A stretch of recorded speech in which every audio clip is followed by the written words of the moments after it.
الحمد لله وحده والصلاة والسلام على من لا نبي بعده أما بعد أعوذ بالله من الشيطان الرجيم بسم الله الرحمن الرحيم إن الملوك إذا دخلوا قرية أفسدوها وجعلوا أعزة أهلها أذلة وكذلك يفعلون صدق الله العلي العظيم اللهم صل على سيدنا ومولانا محمد وعلى آل سيدنا ومولانا محمد كلما سكره الساكرون وكلما غفل عن ذكره الغافلون. درود شریف پڑھ. محترم بزرگوں، عزیز ساتھیوں،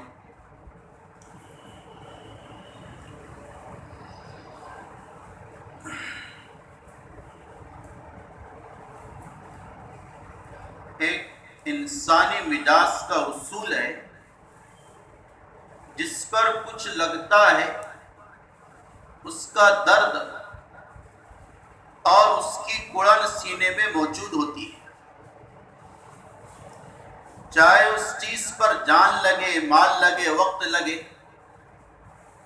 تو اس چیز کی اہمیت اور اس کا درد دل میں محسوس انسان کرتا ہے. یہی وجہ ہے اس ملک بھارت اور ہندوستان پر ہمارا بہت کچھ لگا ہے اور ہم نے بہت کچھ اس پر لٹایا ہے، بہت کچھ بہایا ہے اور بہت کچھ اس کے لیے قربانیاں دی ہیں. چاہے کہنے والے جو بھی کہیں، پتا پتا بوٹا بوٹا حال ہمارا جانے، پتا پتا بوٹا بوٹا حال ہمارا جانے، جانے نہ جانے گل ہی نہ جانے بات تو سارا جانے. تاریخ جانتی ہے، چاہے بات کے نگراں اس کا انکار کرے. تاریخ اس سے بھری پڑی ہے اور سنہری الفاظ میں موجود ہے. ہندوستان پر جب ان لوگوں کا جو تن کے گورے اور من کے کالے شمار ہوتے تھے قبضہ ہوا اور آخری شہید سلطان ٹیپو رحمت اللہ علیہ وہ بھی اپنی قربانیاں دے چکے، تو انگریز سے اعلان کیا تھا آج سے ہندوستان ہمارا ہے. پھر جب یہاں پر انگریزی سامراج کا تسلط ہوا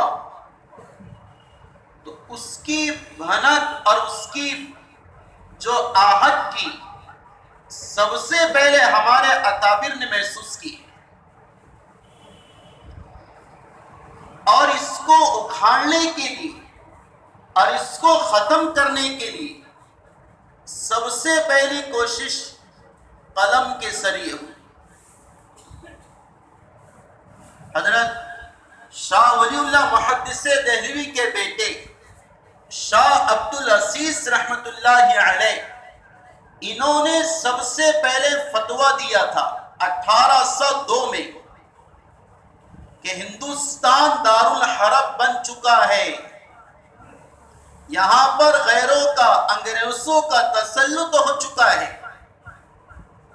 اور اس فتویٰ دینے کا مقصود یہ تھا کہ دارالحرب بن گیا تو اب یہاں پر گرچہ عبادت تو کی جا سکیں گی، لیکن مسلمان اپنے دینی تشخص اور دینی مزاج کے ساتھ زندگی نہیں گزار سکیں گے. ہمیں اپنے کچھ مسائل میں ان کا تابع داری کرنا پڑے گی. یہ فتوے کا مقصود تھا. ایک کام یہ کیا. دوسرا کام شاہ عبد العزیز محدث دہلوی نے یہ کیا. اس فتوے کے 2 سال کے بعد تقریباً ایک جماعت تیار کی اپنے بھانجے شاہ احمد شہید رحمت اللہ علیہ کی امارت میں. وہ مختصر جماعت تھی اور اس جماعت کے ذریعے پورے ہندوستان کا دورہ کرایا اور ہندوستان کے خصوصاً مسلمانوں کو بیدار کیا کہ تمہارا مستقبل خطرے میں ہے، تمہارا دین پر چلنا خطرے میں ہے. انہیں آگاہ کرایا اس وجہ سے تم اپنے دین کو لازم پکڑو، اپنے دینی تشخص اور اصول قوانین کو اپنے اوپر لازم رکھو. ہاں، آج بھی ہمارے اکابر کہہ رہے اپنے دین پر قائم رہو، یہی اصل نجات کا راستہ ہے.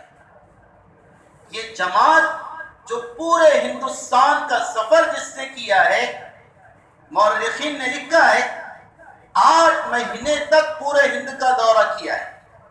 8 مہینے تک اس ملک کا دورہ کیا، گلی گلی، قریہ قریہ، کوچہ کوچہ، شہر در شہر یہ تشریف لے گئے، مسلمانوں کو آگاہ کیا.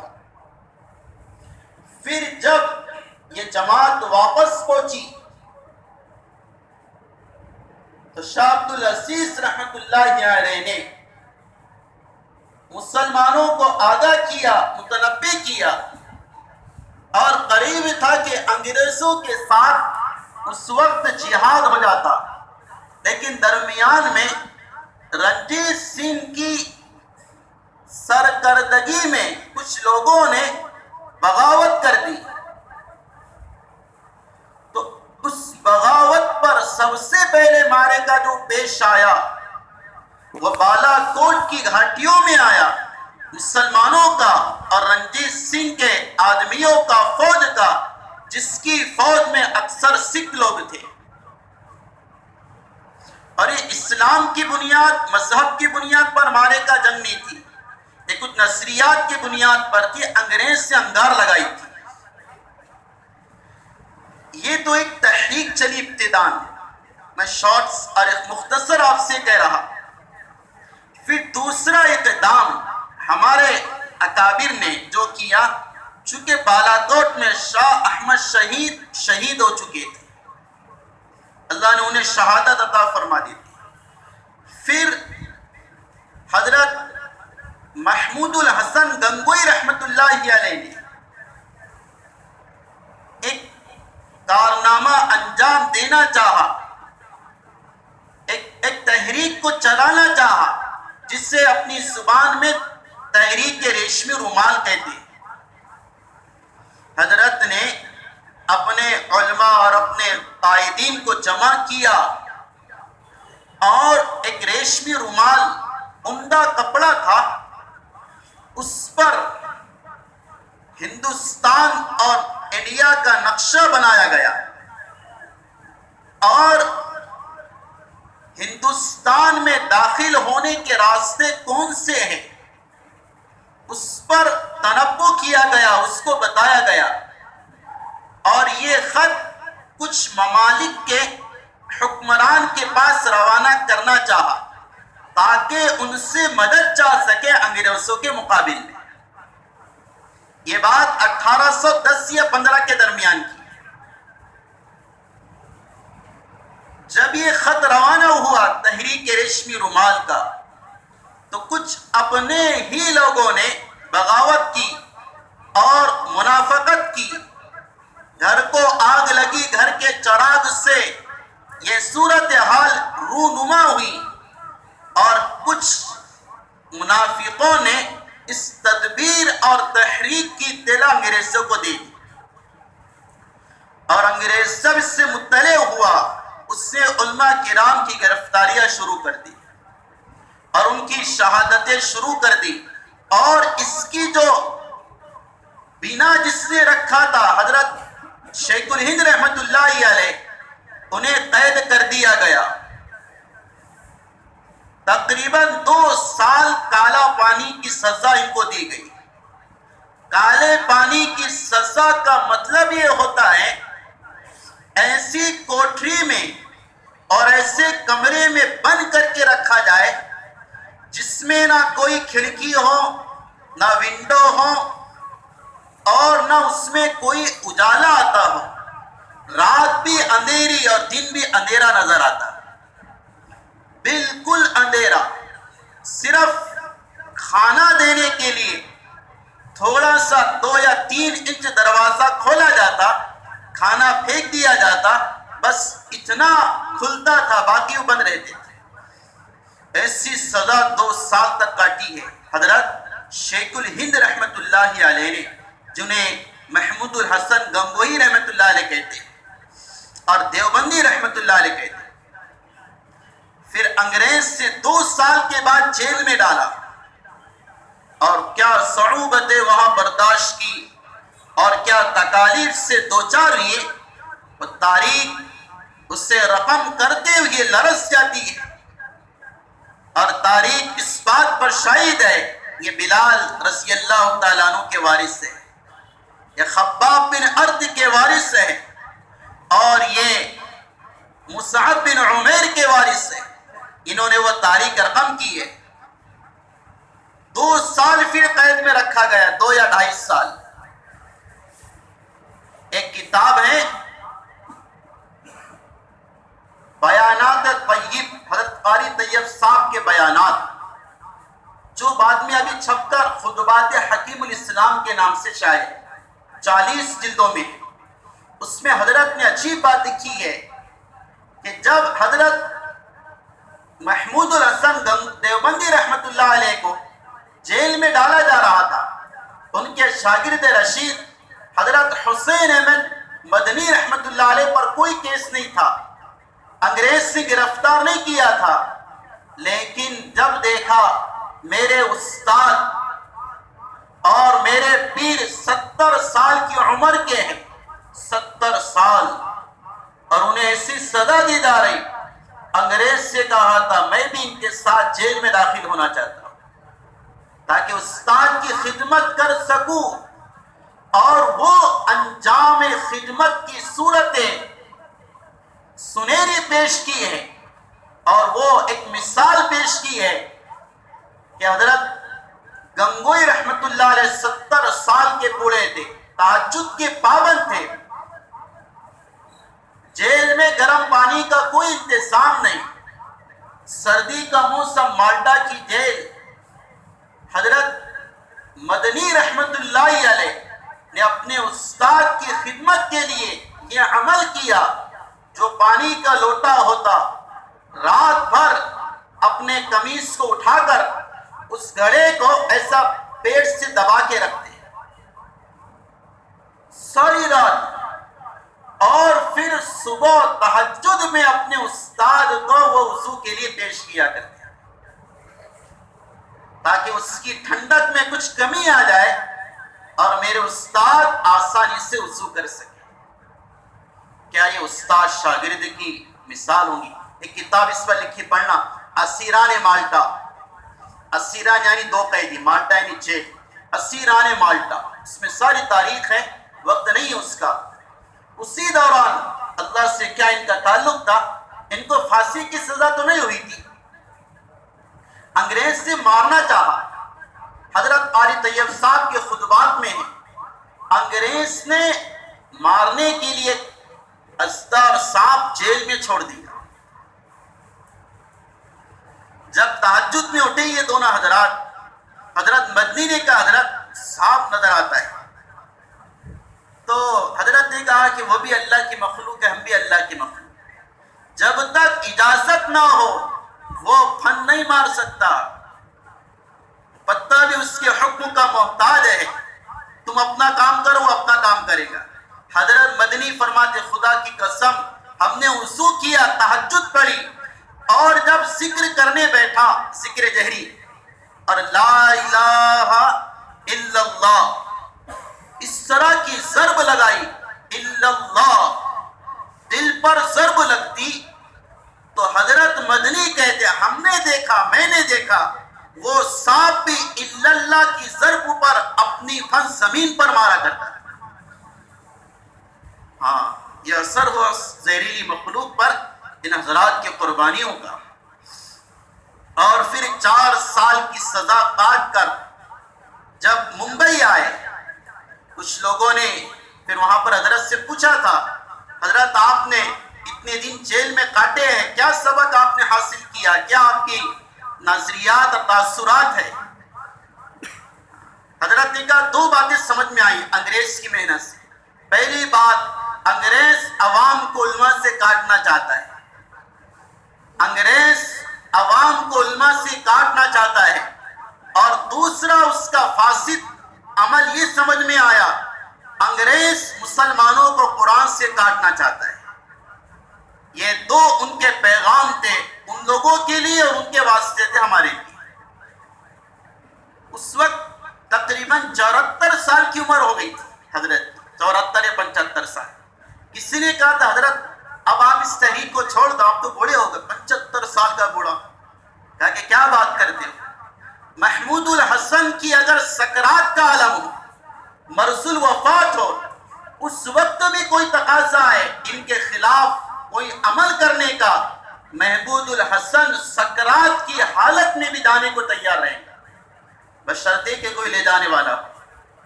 ہاں، اللہ اکبر۔ میں نے اس سے پہلے سنایا، جب ان کا جنازہ دیوبند لایا گیا اور ان کے غسل دینے کے لیے تختے پر لٹایا گیا، جب غسل دینے والے نے کمر پر پانی ڈالا، کہا کہ خدا کی قسم کمر پر صرف ہڈیاں کی، گوشت سارا جل چکا تھا، گوشت سارا ختم ہو چکا تھا۔ حضرت مدنی سے کہا حضرت یہ کیا ہے؟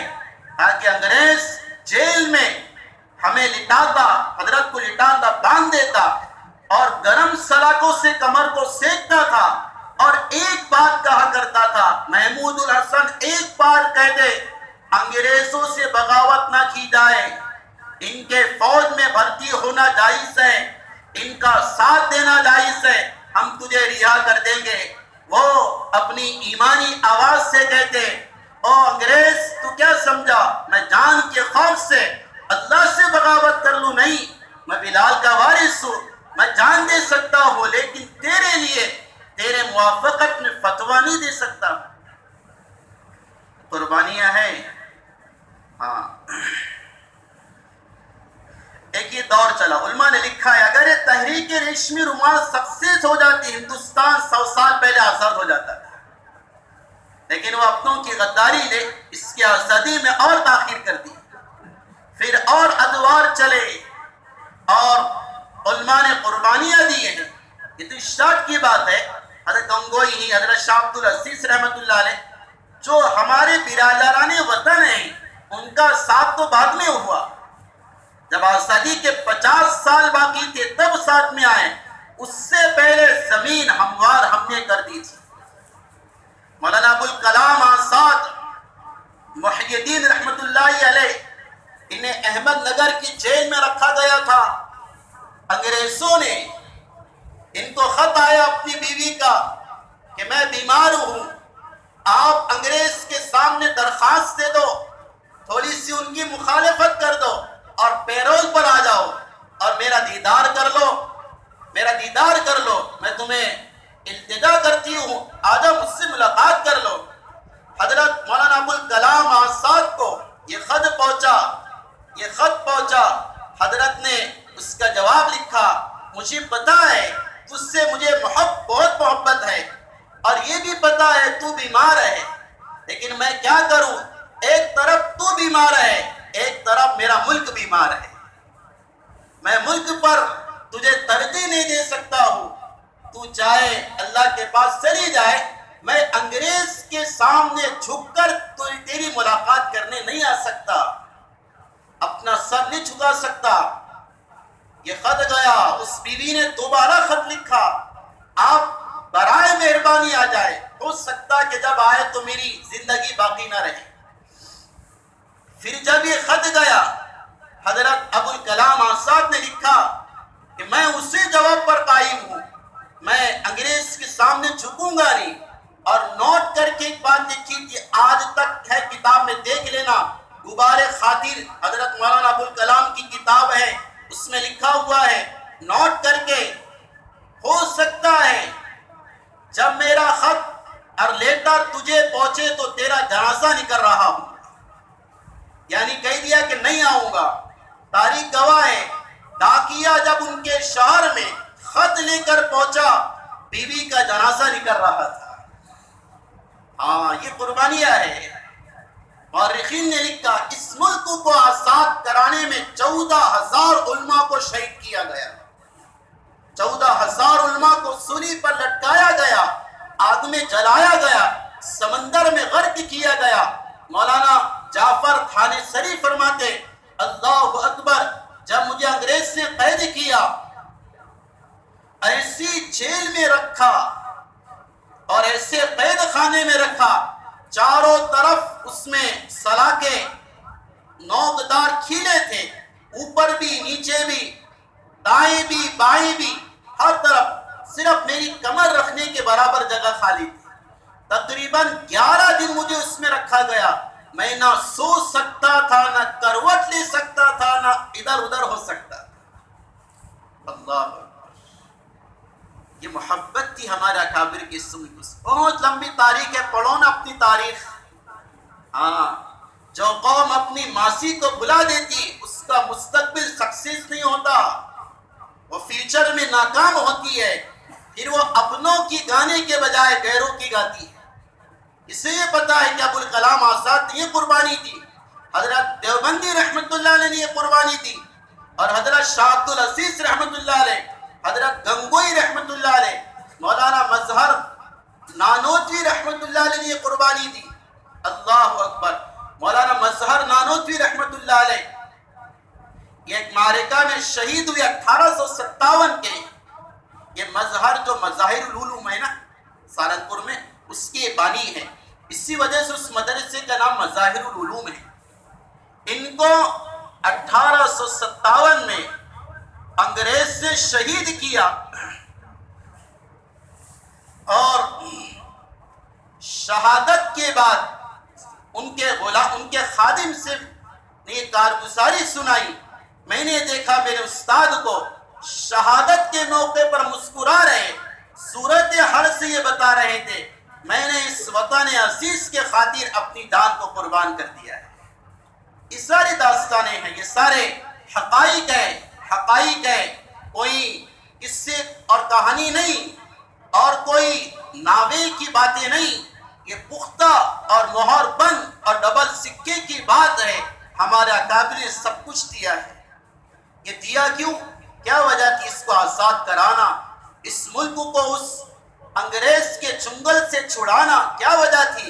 وجہ یہ تھی یہ ہندوستان اور یہ انڈیا اور یہ بھارت وہ ملک ہے جہاں پر آدم علیہ السلام آئے. سب سے پہلے نبی دنیا میں سرزمین پر آئے. سب سے پہلے وحی جبرائیل علیہ السلام کے ذریعے اس ملک میں آئی. جب منقسم ہندوستانی تھا، مجتمع تھا، لیکن ہندوستان کا یہ حصہ بھی ہمارے پاس ہے ابھی. سب سے پہلے اذان اس ملک میں دی گئی، اور کس نے دیا؟ سب سے پہلی اذان اس ملک میں حضرت جبرائیل علیہ السلام نے دی. اور سب سے پہلے نماز اور سجدہ جو اس سرزمین پر کیا گیا، پورے سرزمین پر جو کیا گیا، ان زمینوں میں سب سے پہلے زمین ہندوستان کی زمین ہے. یہاں سجدہ کیا گیا. اس لیے تو ہمارے نبی نے فرمایا تھا مجھے ہندوستان سے خوشبو آتی ہے، مجھے ہندوستان سے خوشبو آتی ہے. حضرت علی رضی اللہ تعالی عنہ فرمایا کرتے تھے دنیا میں سب سے اچھی آب و ہوا ہندوستان کی ہے، بھارت کی. حضرت علی رضی اللہ تعالیٰ عنہ فرمایا کرتے تھے. ہاں، اس لیے دیکھو ایک بات، عجیب بات یاد آئی، بخاری کے اندر ہے نبی علیہ السلام کا نام، اس ملک کا نام ہمارے نبی کے زبان پر بھی آیا ہے اور آپ بار بار کہا کرتے تھے۔ ایک خاتون آپ کے پاس آئی اپنے بچے کو لے کر جس کا حلق پھول گیا تھا، ذرا اس کو عربی میں کہتے اس بیماری کو گلا پھول جاتا ہے۔ عرب میں علاج یہ تھا گلا پھول جائے تو اپنے اندر کا جو قوا آتا نا اس کو کھینچتے تھے، وہ گلے کی سوجن کم ہو جاتی تھی۔ اب وہ عربوں کے طریقے کے مطابق اللہ کے نبی کے پاس آئی اور وہ بچے کے منہ میں ہاتھ ڈال کر کوے کو ہلانے لگی، کھینچنے لگی تاکہ میرے بچے کا گلا سوجن کم ہو جائے۔ ہمارے نبی نے دیکھا تو کہا کہ کیا کر رہی، اس سے تو اسے تکلیف ہو رہی، کیا بہتر ہوتا کہ تو عود ہندی سے اپنے بچے کا علاج کراتی۔ کیا فرمایا؟ عود ہندی سے اپنے بچے کا علاج کراتی۔ عود ہندی کیا ہے؟ عود لکڑی کو کہتے ہیں، خوشبودار لکڑی، ہندی ہندوستان میں اگنے والی۔ یہ لکڑی آسام اور بنگال میں اگتی تھی اور اس میں 2 بیماریوں سے شفا تھی ہندوستان کے اعتبار سے، اور ہمارے نبی نے فرمایا تھا اس موقع پر اس میں 7 بیماریوں سے شفا ہے جو ہندوستان میں جو لکڑی پائی جاتی ہے۔ ایک بیماری گلے کی ہے، دوسری بیماری سینے کی ہے، جسے ہماری زبان میں نمونیا بھی کہتے ہیں۔ ہمارے نبی نے یہاں تک فرمایا اگر درد ہو گلے میں ناک میں اس کو ڈالا جائے، سینے میں درد ہو تو زبان پر چبایا جائے۔ یعنی مورخین اور محدثین کہتے اللہ کے نبی نے اس ملک کے لیے جو نام لیا ہے وہ عود ہندی کا، آپ نے محبت سے اس کا تذکرہ کیا ہے۔ تو یہ ہمارے آقا کو گویا کہ اس ملک کے ساتھ وابستگی تھی اور آپ کو تعلق تھا، اسی وجہ سے ہمارے اکابر نے اس کے لیے سب قربان کیا۔ چونکہ یہ وہ ملک ہے یہاں پر آدم علیہ السلام نے رہ کر 50 حج کیے پیدل، ہزاروں عمرے کیے پیدل، اور یہیں پر حضرت کے بیٹے حضرت شیس علیہ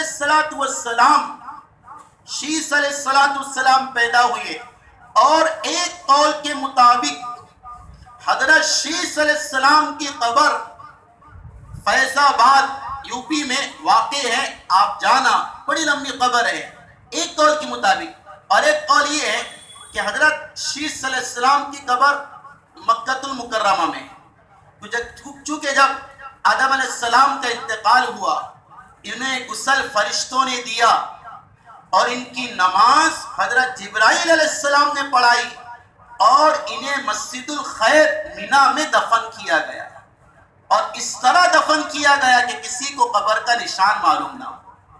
تو یہ حضرت آدم علیہ السلام کے ہستی کا تعلق اس ملک سے رہا، تو یہ ہماری محبت وہی ہے۔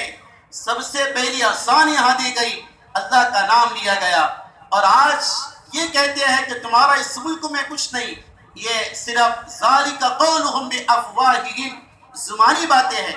اس لیے میرے عزیز و بزرگوں دوستو، میں نے کچھ ہندوستان کی تاریخ مختصر آپ کے سامنے دی، 25 منٹ میں کچھ نہیں ہوتا۔ آپ سے درخواست ہے پڑھو، جو پڑھے لکھے احباب ہے مطالعہ کرے اپنے اکابر کے کتاب کا، ہندوستان کے تاریخ کا۔ تاریخ ہند ایک کتاب ہے، تاریخ فرشتہ ایک کتاب ہے، تاریخ ہند سوالات و جوابات کے آئینے میں ایک کتاب ہے، حضرت مدنی کا ایک رسالہ ہے، پیارا ہندوستان، پیارا ہندوستان۔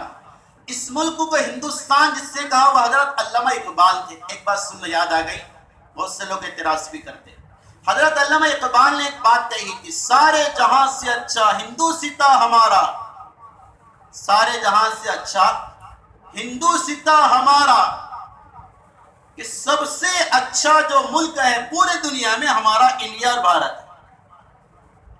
اب حضرت پر اعتراض ہوا کہ سارے جہاں سے اچھا ہندو ستا ہندوستان کیسے ہو سکتا ہے؟ چونکہ جہاں میں دنیا میں تو مکہ مدینہ بھی ہے، بیت المقدس بھی ہے۔ پھر حضرت علامہ اقبال نے اس ملک کو سب سے اچھا کیوں کہا؟ اس کے بہت جوابات دیے، بات صحیح ہے، ایک جواب میں آسان آپ کے سامنے کہہ دیتا ہوں۔ علامہ اقبال نے جب یہ کہا تھا کہ سب سے اچھا ہمارا ملک ہے، حضرت کی مراد ہندوستان کے جو اطراف کے ممالک تھے وہ یورپ کے ممالک تھے اور حضرت نے اپنے ارادے میں مکہ مدینہ بیت المقدس کو شامل نہیں کیا. حضرت کا ارادہ اور نسبت کس کی طرف تھی؟ یورپ کے ممالک کی طرف تھی کہ ان ممالک سے اچھا ہمارا ملک ہے. یہ حضرت نے کہا تھا. جیسے آپ کہتے بھئی سب سے اچھا ناشتہ کہاں ملتا؟ ارے بولو نا، مثال کے طور فلاں دکان پر ملتا. سب سے اچھا ناشتہ کیا؟ مکہ مدینہ سے اچھا ناشتہ ملتا کیا؟ ارے بات سمجھ میں آئی؟ سب سے اچھے ملتا یعنی جو دکانیں اطراف میں ہیں ان دکانوں میں سب سے اچھا کہاں ملتا؟ فلاں دکان میں ملتا ہے. اسی طرح حضرت نے جو کہا سب سے اچھا ہمارا ملک ہے پوری دنیا میں، یعنی یورپ کے ممالک کے مقابلے میں. لہذا یہ قول بھی صحیح ہے. تو اس طرح ہمارے اکابر نے اس ملک کو سرایا ہے. اللہ تعالیٰ اس ملک کی حفاظت فرمائے، اس ملک کے اندر امن شانتی قائم دائم فرمائے. وما علینا الا البلاغ المبین.